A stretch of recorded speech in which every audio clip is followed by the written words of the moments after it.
한때 번성했던 수도원이 있었습니다. 그런데 시간이 지나고 수도사들도 줄기 시작하고 신도들도 줄기 시작한 쇠락한 곳이 되었습니다. 전 수도원장이 현 수도원장을 찾아왔어요. 그래서 현 수도원장의 고민을 듣습니다. 함께 기도하고 그는 떠나가고 나서 얼마 안 있다가 편지가 한 통 옵니다. 전 수도원장의 편지였죠. 뭐라고 써 있느냐? 내가 그곳에서 보니까 예수 그리스도께서 평범한 사람으로 변장하고 함께 있는 것을 보았다. 근데 이 말은 비밀로 해라. 이렇게 편지가 적혀 있었습니다. 허튼 말씀하신 분이 아니고 영성이 뛰어나신 수도원장이셨기에 이 현 수도원장은 그것을 깊이 마음에 새겼어요. 하지만 비밀을 지키라 하면은 또 말하고 싶잖아요. 그래서 그것을 공개합니다. 우리 안에 예수 그리스도가 계신단다. 그는 인간으로 변모해서 우리 안에 섞여 계시기 때문에 누군지는 알 수 없지만 전 수도원장이 그렇게 보셨단다. 그때부터 이제 수도원에는 누가 그러면 예수님이신가 서로를 지켜보게 된 거죠. 그러면서 혹 이 사람인가? 혹 이 사람인가? 혹시 모르니까 말도 조심하게 되고 행동도 뭔가 엄숙하게 바뀐 거죠. 시간이 지나고 그 안에 있었던 사람들 사이에 작은 미움이나 질투나 교만이나 게으름이나 책임 회피가 사라지기 시작했다고 합니다. 부정적인 갈등의 요소들도 다 사라집니다. 그리고 결국에는 진실한 섬김만 남게 되니까 그 수도원이 다시 한번 번성하기 시작하라는 겁니다. 신도들도 늘고 수도원을 지원하는 수도사들도 늘어서 이제 사람들로 복적한 그런 수도원이 되셨어요.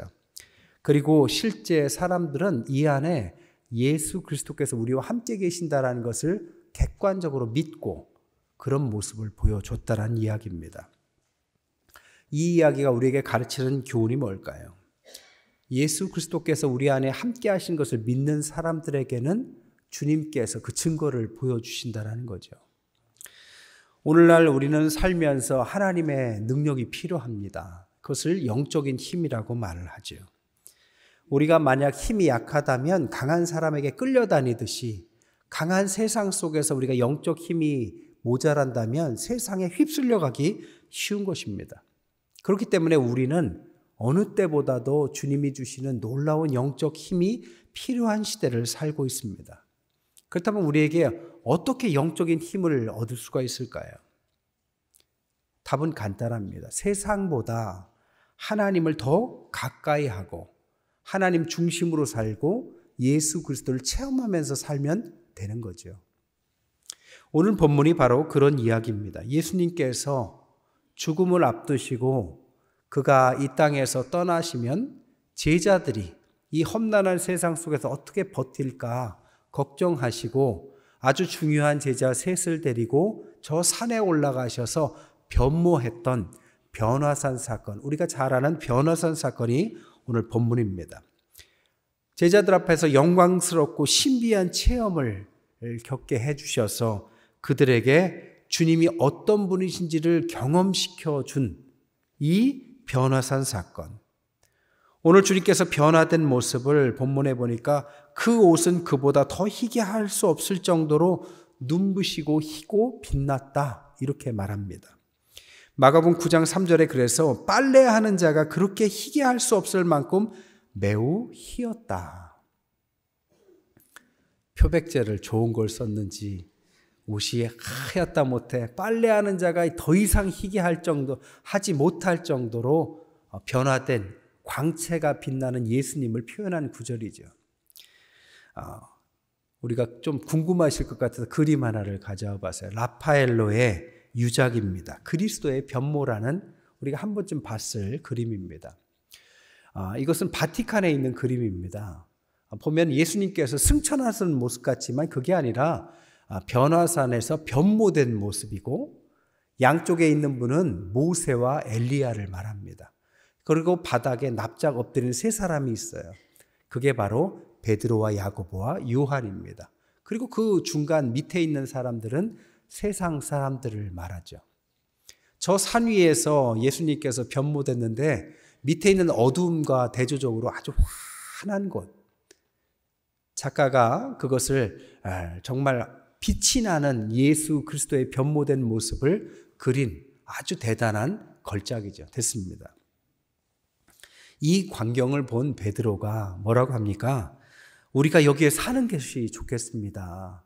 주님을 위해서, 모세를 위해서, 엘리야를 위해서 각각 천막 셋을 짓고 모시고 살고 싶습니다. 그랬더니 구름이 갑자기 몰려오더니 하늘에서 소리가 나죠. 이 사람은 내가 사랑하는 아들이니 그의 말을 들어라. 그리고 눈을 떠보니까 예수님 한 분만 딱 계시는 환상 같은 장면. 이것이 우리가 아는 오늘 본문의 내용입니다.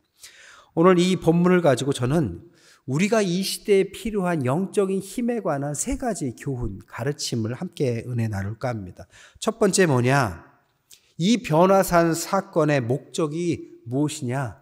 바로 예수님 자신을 위한 것이 아니라 우리와 같은 제자들을 위해서 변화되셨다라는 것입니다. 새 제자를 데려가시지 않으셔도 돼요. 근데 굳이 데려가신 이유는 그들에게 무언가를 보여주시려고 데려가신 거죠.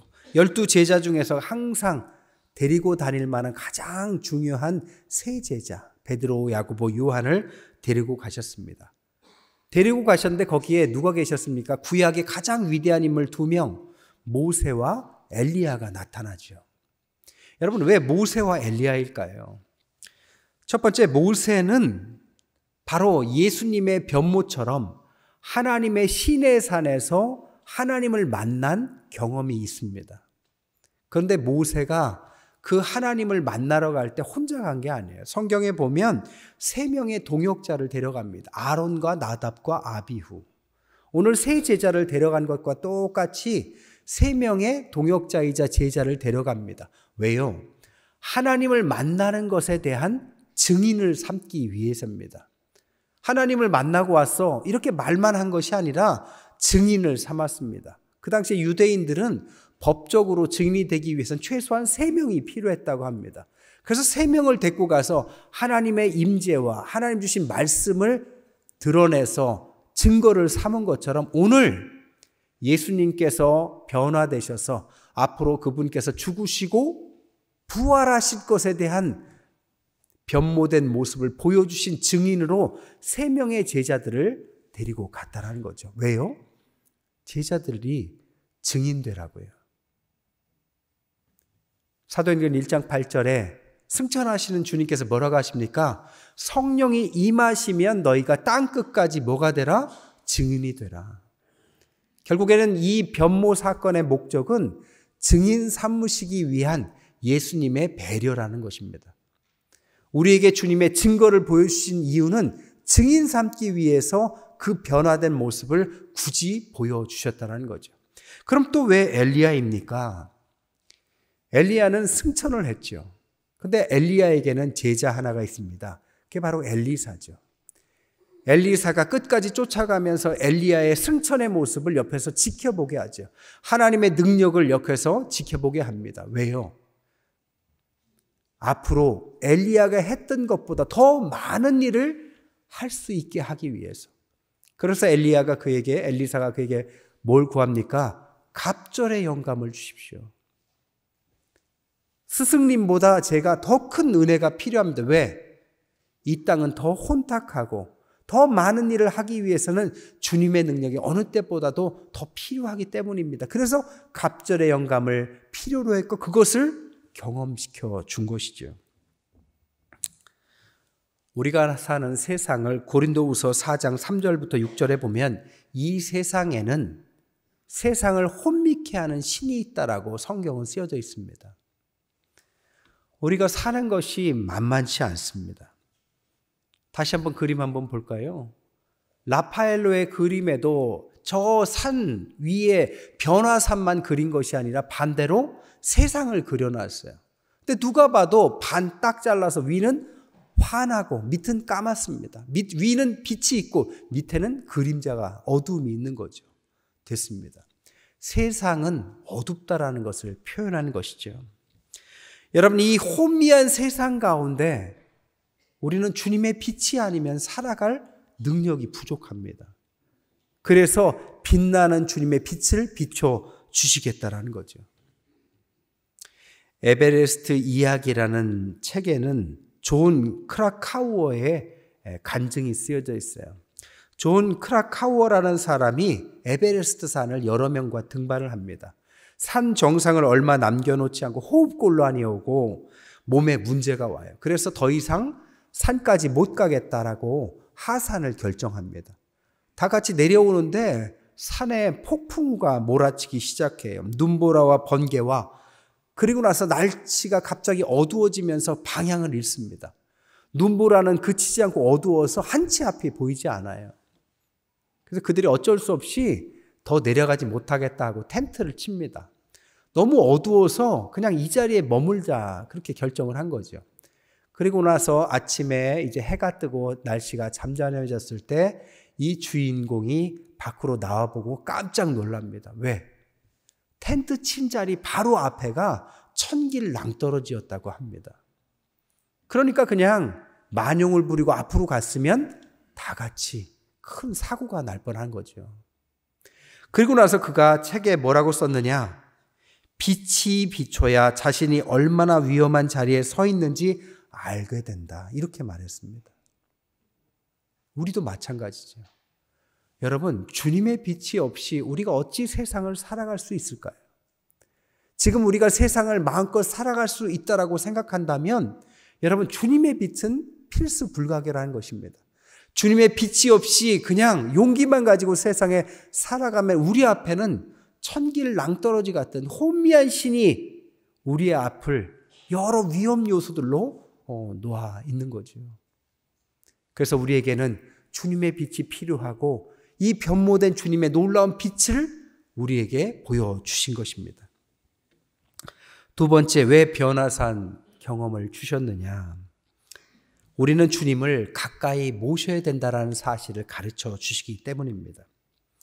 우리는 세상에 살다가 구원을 받고 나면 하나님의 영광 가운데 들어간다라고 믿습니다. 하나님 자녀의 그 특별한 영광, 이것은 주님의 제자로 살 때 가능한 것이죠.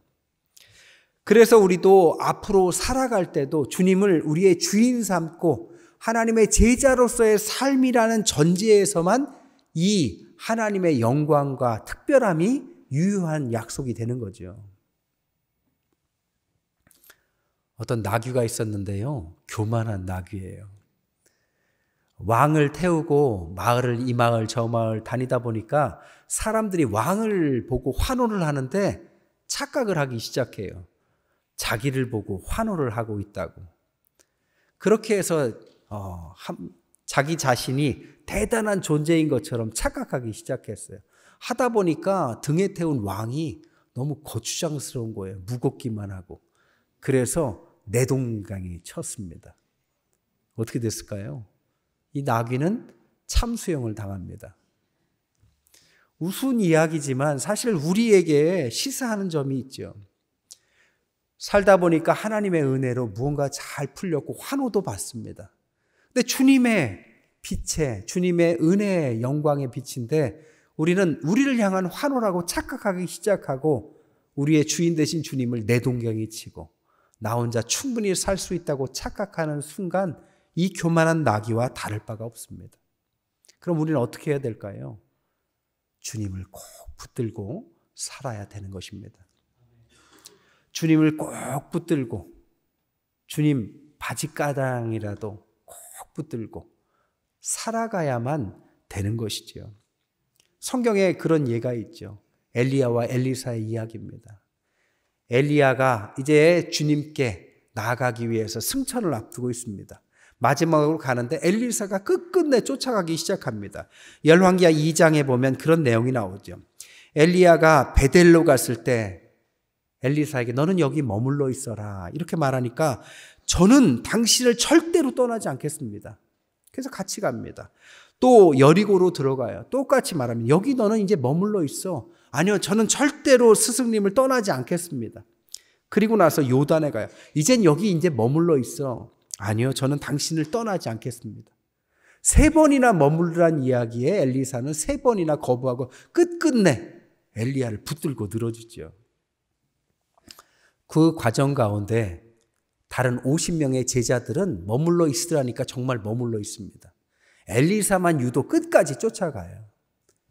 결국 어떻게 됩니까?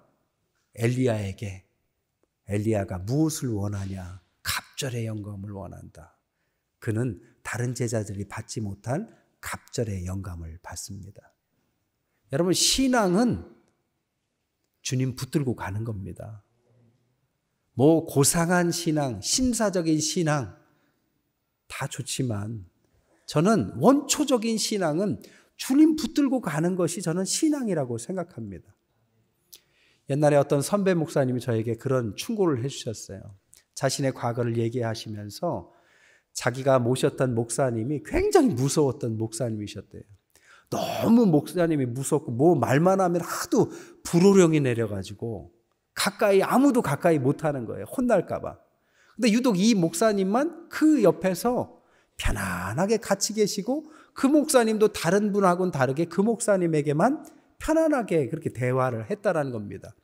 그래서 그 목사님 다른 사람들이 비서들이 아니 목사님이 안 무섭습니까? 목사님은 혼내시지 않으세요?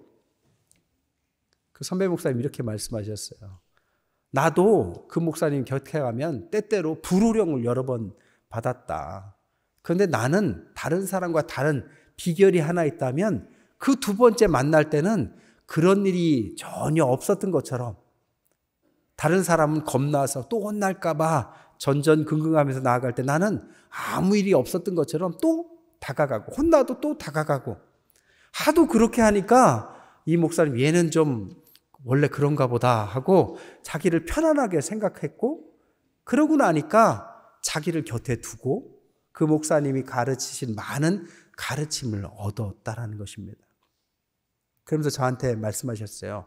앞으로 목회할 때 이걸 꼭 기억하라고. 제가 부교육자들도 할 때도 이것을 꼭 기억해서요. 다른 사람이 피하는 자리도 끝끝내 붙잡고 늘어졌어요. 여러분, 엘리사는 끝끝내 붙잡고 늘어집니다. 그랬더니 갑절을 요구했고 그것을 받았어요. 성경에 보니까 50명 이상의 천사를 엘리야는 만났지만 엘리사는 100명 이상의 천사와 대장 라파엘도 만납니다. 엘리야는 천사와 대화했는데 엘리사는 천사를 보고 대화도 했어요. 엘리야는 일기를 조정하는 날씨도 조정하는 능력이 있었는데 엘리사도 똑같은 능력이 있었습니다. 엘리야는 사르밧 과부의 아들을 살렸는데 엘리사는 수넴 여인의 아들을 살리고 게다가 나만 장군도 살립니다. 엘리야는 400명과 450명의 바알과 아세라 선지자를 이겼는데 엘리사는 떡 20개와 약간의 채소로 100명 이상을 먹이는 아주 능력의 종이 됩니다. 말 그대로 갑절 이상의 능력을 얻었죠. 여러분, 주님을 붙들고 늘어주십시오. 요즘은 너무 현대화되고 신사적이어서 너무 멋진 신앙생활을 하시는 것 같아요. 때로는 원초적인 것도 필요합니다. 여러분, 기도 제목 없으세요? 만사 다 편안하십니까? 옛날에는 기도 제목 있으면 매달렸어요. 작정 일주일 금식도 하고요. 안 되면 기도원도 가고 그것도 안 되면 40일 매달렸어요. 여러분, 매달리는 건 잘못된 게 아닙니다. 이것은 신앙의 가장 원초적인 거예요. 주님밖에는 답이 없습니다라고 매달리는 그 중심을 갖고 할 때 주님이 왜 마다하겠습니까? 엘리사가 그렇게 3번이나 남으라고 했는데도 끝끝내 붙잡고 늘어지니 너 왜 이렇게 말을 안 듣냐라고 말씀하시지 않고 갑절의 영감을 정말 주셨습니다. 우리는 상한 심령 주님이 기뻐하신다고 그랬어요. 주님밖에 답이 없기 때문에 주님께 매달리는 자를 하나님 왜 내치시겠습니까? 요즘에는 너무 신사적으로 해요. 기도는 특별한 사람들만 한다고 생각하고 걸어가면서만 기도해도 다 된다고 쉽게 생각합니다. 물론 맞죠. 하지만 매달리는 것도 필요해요. 여러분이 갖고 있는 그 수많은 절실한 기도의 제목 어디에서 응답을 받을 것입니까? 여러분, 새벽에 단을 쌓으세요. 수요 예배도 나오세요. 기도원도 가세요. 그리고 작정 기도도 하시고 때로는 금식도 하세요. 주님 붙들고 늘어주십시오. 내년을 놓고 기도하시고 안 되는 사업이라면, 건강의 문제라면, 어떤 거라면 주님밖에는 답이 없다. 매달리는 모습을 보여주십시오. 주님은 응답하실 줄 믿습니다. 마지막 세 번째로, 우리에게는 영적인 위로가 필요합니다. 하지만 영적인 안주를 하면 안 된다라는 것을 가르치시죠. 신앙의 여정 가운데 구원의 감격을 얻습니다. 근데 때로는 우리가 부족하기 때문에 자기 의가 생기고, 그럴 때 하나님은 사랑에 매도듭니다. 그러면 뭔가 안 되는 것 같은 영적 회의에 빠지기도 해요. 이것을 영적인 슬럼프다라고도 말하고 영적 사춘기라고도 말합니다. 여러분, 자녀들이 어른이 되기 위해서는 사춘기를 피할 수 없죠. 고민하고 의심하고 자기의 존재를 다시 한번 확인하는 과정이 어른이 되는 과정이든, 영적인 성숙을 위해서는 영적 슬럼프와 사춘기도 때로는 있습니다. 그럴 때 이것을 넘는 것은 뭐냐? 바로 하나님의 영적인 체험이라는 것입니다. 다양한 방식으로 하나님은 체험을 주세요. 그 체험이 나를 압도하면 의심과 회의를 훨씬 넘는 하나님의 능력이 우리에게 임하는 거죠. 크레이그 그로셜이라는 목사님이 크리스찬 무신론자라는 책을 썼습니다. 이 크리스찬 무신론자는 뭐냐? 크리스찬인데 무신론자 같이 살아가는 유형의 사람을 만들어 놓으셨어요. 거기에 7가지 유형을 말했어요. 이런 사람들은 하나님을 믿지만 늘 걱정 근심에 젖어 산다. 이런 사람은 하나님을 믿지만 죄로 인한 수치심의 감옥에 갇혀 산다. 하나님을 믿지만 기도 응답에 대한 믿음 없이 산다. 하나님을 믿지만 어떻게 해서든 행복해지고 싶어 한다. 하나님을 믿지만 아직 돈을 더 믿는다. 하나님을 믿지만 아무에게도 신앙을 나눠주지 못한다. 하나님을 믿지만 교회는 도무지 마땅치 않다. 이런 사람들은 크리스찬이지만 무신론자하고 똑같다. 이것을 영적 회의다라고 말씀했다라는 거예요. 이런 사람이 있다면 필요한 게 뭘까요? 그것은 이것을 뛰어넘는 압도적인 변화산 사건이 필요하다라는 것입니다. 부활하신 주님을 만나는 체험이 필요하다라는 것입니다. 여러분, 신앙은 이론만 가지고는 되지 않아요. 체험이 필요합니다. 하나님께서는 체험을 보여주셨고 체험케 하시고 제자들을 다시 주님의 제자로 다시 세우는 확실한 변화산의 체험을 경험하게 시키셨어요. 문제는 뭐냐? 그때 베드로가 뭐라고 하느냐? 야, 이 체험이 너무 좋으니까 여기에 안주하고 싶어서 주님, 여기에 초막 셋을 짓고 주님을 위해서, 모세를 위해서, 엘리야를 위해서 각각 3개를 짓고 여기에 영원히 거하고 싶습니다. 그럴듯하죠. 그런 마음 당연히 생기죠. 예수님이 그래라 한 것이 아니라 다 사라지고 예수님께서 이제 거기에서 산을 밑으로 내려가십니다. 그리고 나서 어떻게 하느냐? 9장 14절부터 29절에 보니까 산 아래 바로 귀신 들린 아이를 고치는 장면이 이어집니다. 이 말은 뭘 뜻하느냐? 주님의 영광의 완성은 변화산에서 끝나는 것이 아니라 저 산 밑에 아픈 아이를 고치는 것으로 하나님의 영광을 보여주시더라. 오늘 그림 한번 더 볼까요? 아까 그 그림입니다. 밑에 보시면 산 아래예요. 산 아래 오른쪽 잘 보이나 모르겠는데 거기에 한 아이가 있습니다.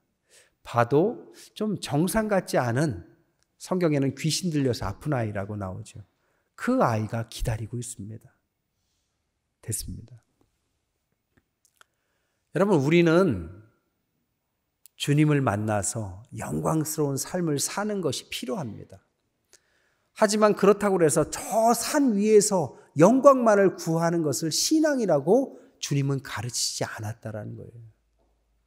그 영광을 바라보면서 땅으로 내려와서 주님은 아픈 아이를 고쳐주시고 주님의 영광의 능력을 이 땅에 임하게 하신 것이 주님께서 변화산을 통해서 우리에게 가르치신 영적인 힘의 비밀의 결론이다라는 거죠. 말씀을 정리하겠습니다. 어떤 주일학교에서 부자와 나사로 이야기를 가르쳤어요. 너희들은 부자가 되고 싶니? 나사로가 되고 싶니? 어떤 아이가 손을 들고 살아서는 부자가 되고 싶고 죽어서는 나사로가 되고 싶어요 라고 말했다고 합니다. 우스운 이야기지만 사실 우리 마음 한켠에는 이런 마음을 갖고 있는지도 몰라요. 살아있을 땐 누릴 거 다 누리고 편안하게 살다가 죽어서는 저 천국의 영광을 기대하는 것. 여러분, 그런 신앙은 없습니다. 신앙의 길은 산 위의 영광을 바라보는 것입니다. 주님을 바라보면서 미래의 부활을 기대하는 것입니다. 하지만 그리고 우리는 산 아래로 내려가야 합니다. 산 아래의 삶에 충실하며 각자에게 주신 주님의 십자가를 우리는 지는 것입니다. 여러분, 이 두 가지 요소가 어느 하나가 빠져도 안 됩니다. 주님의 영광 없이 이 땅을 살아가는 것은 우리가 세상의 혼란한 신 속에 우리는 넘어질 수밖에 없는 연약한 존재입니다. 반면에 하나님의 영광만을 구하면서 세상을 무시하고 살아간다면 그것도 균형 잡힌 삶이라고 말할 수 없어요. 하나님을 바라보면서 하나님의 신비를 그려가면서 주님께서 부활하시고 보여주신 그 모습을 우리도 때가 되면 그 모습으로 변모될 미래의 소망으로 가득 차서 현실로 돌아와서 우리에게 매어있는 많은 삶의 숙제들, 우리를 통해서 할 수밖에 없는 하나님의 약속들, 그것을 마다하지 않고 끝까지 그것을 짊어지시고 완성할 때, 오늘 마가복음 9장 7절에 뭐라고 하시느냐? 하나님께서 임재하시고 쉐키나 하나님의 영광을 보여주시면서 이는 내 사랑하는 아들이니 너희는 그의 말을 들으라. 즉 그를 따라가라. 주님께서 그렇게 하신 것처럼 너희들도 하늘의 영광을 기대하며 이 땅에 가서 아픈 아이를 돌보는 이 땅의 삶을 다하라. 이것이 우리에게 주신 영적인 힘, 이것이 비밀입니다. 남은 11월, 12월 얼마 남지 않은 올 한 해 하나님의 놀라운 영광을 바라보면서 우리가 아직 해결하지 못했던 삶의 숙제들을 완성하시고 2024년을 하나님 앞에 기도하시면서 매달리시면서 놀라운 한 해를 꿈꿔가시는 저와 여러분 되시기를 주님의 이름으로 간절히 축원드립니다.